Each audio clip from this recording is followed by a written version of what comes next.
So, Governor, nabanggit niyo yung tungkol sa Holy Week at pero bago mag-Holy Week, syempre magkakaroon din po tayo ng celebrate po natin ang founding anniversary ng Lalawigan this coming February. Ano po ba ang mga inaasahan ho nating gagawin para sa nalalapit ho na pagdiriwang natin? Yung Malinduque natin sa February 21, ang ikinasa natin yan is yung may gagawin tayong yung 106 kasi 106 years old ng Malinduque.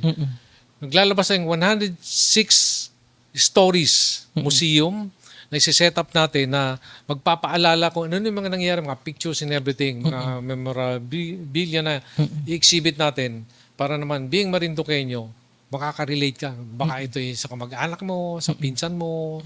So, anything that matters na nangyari dito sa ating 100 taon at 6 na taon, yun ang makikita ng mga Marinduqueño. Okay. So, may mga, baka gusto niyo pong imbitahan yung ating mga kababayan na sila'y umuwi dito sa February bago hindi lamang sa Holy Week para naman po saksihan ang mga inihandaan niyo pong gawain. Okay. Balikan ko lang yun, no? Kasi, yung Holy Week natin, meron na kaming niready ng mga programa niya. As a matter of fact, meron tayo yung talentong Marinduqueño, di ba? Para maiba naman. Kasi yung parang activities na yan, meron tayo diyang 3 klaseng activities. Singing, dancing, variety acts. At ang champion dyan sa bawat activity na would receive something like 50,000. So, 3 tao, 50,000. Second place, they will get 30,000. Third place, 20,000. At saka dun sa mga consolation prize, meron din naman. Yung ginagastos natin dyan, yung iba dyan, mga donation yan eh. Hindi naman purely gastos ng capital yan.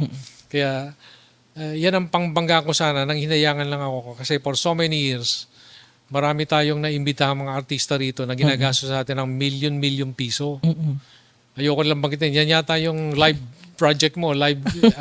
Imagine, lalabas ka lang ilang milyon. Yun lang pumunta rito, naka-aeroplano, pare milyon ang ginagastos yan. Napupunta lang sa ibang tao. Hindi pa taga Marinduqueño. Ito, kung may mapili tayong magagaling na Marinduqueño, at least sisikat yung tao. Ma-flip yung pamumuhay ng pamilya nila. Mas maraming makikinabang doon. So that's isa doon sa ano natin. Tsaka marami pang lalabas na mga activities sa Holy Week. Kaya sabi namin, hindi ko na ikikwento lahat. Basta pumunta po kayo rito, makakaramdam kayo ng ibang sabihin natin, hindi naman natin masabing pagse-celebrate yung Holy Week. Ibang karanasan. Karanasan sa darating na mahal na araw. At doon po sa mga interesado na sumali para sa Talentong Marinduqueño, maaari po kayong bumisita sa official Facebook page na ating pong Governor Melgo Marinduque. Nandun po yung mechanics at the same time sa kung paano po kayo makakapagparehistro. Ito po'y tuloy-tuloy pa rin po at meron lamang po kayong kailangang i-fill up na registration through online at doon sa mga hindi naman marunong siguro gumamit ng online, ay pwede ho naman siguro pumunta dito sa office ng gobernador at hanapin si Miss April kung sila po yung focal person para dito sa activities na ito para makapagparehistro kayo. So yun po at sana ay asahan po ninyo na tuloy-tuloy naman at pwede ninyo rin itong i-subscribe at i-like ang official Facebook page ng ating governor. From time to time, nag-update po doon ang ating mahal na gobernador.